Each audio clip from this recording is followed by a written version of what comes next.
Melanjutkan konten yang kemarin, ada pertanyaan lagi nih. Gimana bila ada orang berkurban tapi juga dia ingin akikoh dalam satu kambing, hukumnya bagaimana? Sah apa tidak? Nah, di dalam kitab ini dijelaskan Ismidul Ainain fi ba'd ikhtilafi syaikhain Hamish Bughyatul Mustarsyidin. Mas'alatun launa wal aqiqah wal udhiyah. Bagaimana apabila dia niat akikoh bersamaan dengan berkurban, maka lam tahsul ghairu wahid inda Ibnu Hajar, maka tidak sah menurut Imam Ibnu Hajar. Wa yahsulul kul inda Mimra, tapi bisa boleh bagi Imam Romli. Jadi ada khilaf bainal ulama. Menurut Imam Ibnu Hajar itu hanya satu yang sah, kalau tidak akikoh ya kurban. Tapi kalau menurut Imam Ar-Romli, di situ sah kedua-duanya. Jadi silahkan mau mengamalkan yang mana. Kalau umpama pingin yang lebih afdol, tentunya ya dua kambing. Satu kambing untuk akikoh, satu kambing untuk berkurban.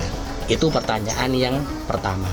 Pertanyaan yang kedua, bagaimana bila ada seseorang ingin menyedekahkan daging kurban tapi telah dimasak?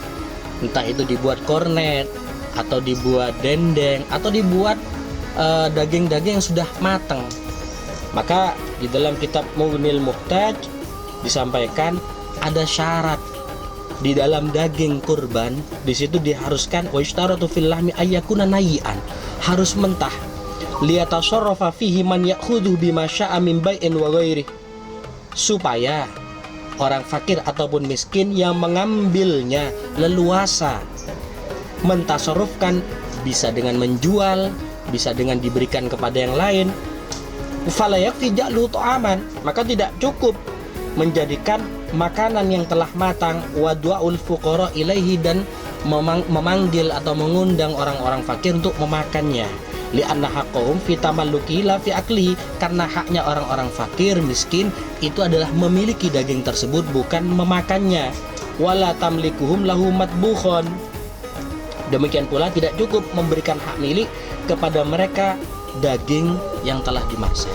Tapi wal asahhu wujubut tasadduq bi ba'dihha walau juz'an yasiran min lahmiha bihaitsu yantaliqu alaihi al-ismu 'alal fuqara.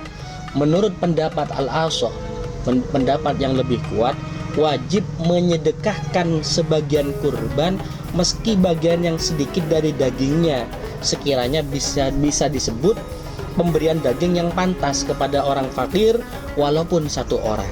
Jadi kesimpulannya, hukum mendistribusikan daging kurban dalam bentuk yang telah dimasak atau berbentuk sejenis kornet itu diperbolehkan, asalkan sebagian daging kurban yang mentah itu disedekahkan kepada orang fakir miskin.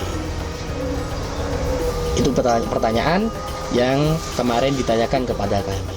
Jadi kesimpulannya, hukum mendistribusikan daging yang telah matang, yang telah masak atau sejenis kornet dibagikan kepada orang fakir miskin, itu hukumnya boleh asalkan sebagian daging telah diberikan kepada orang fakir miskin dalam keadaan mentah.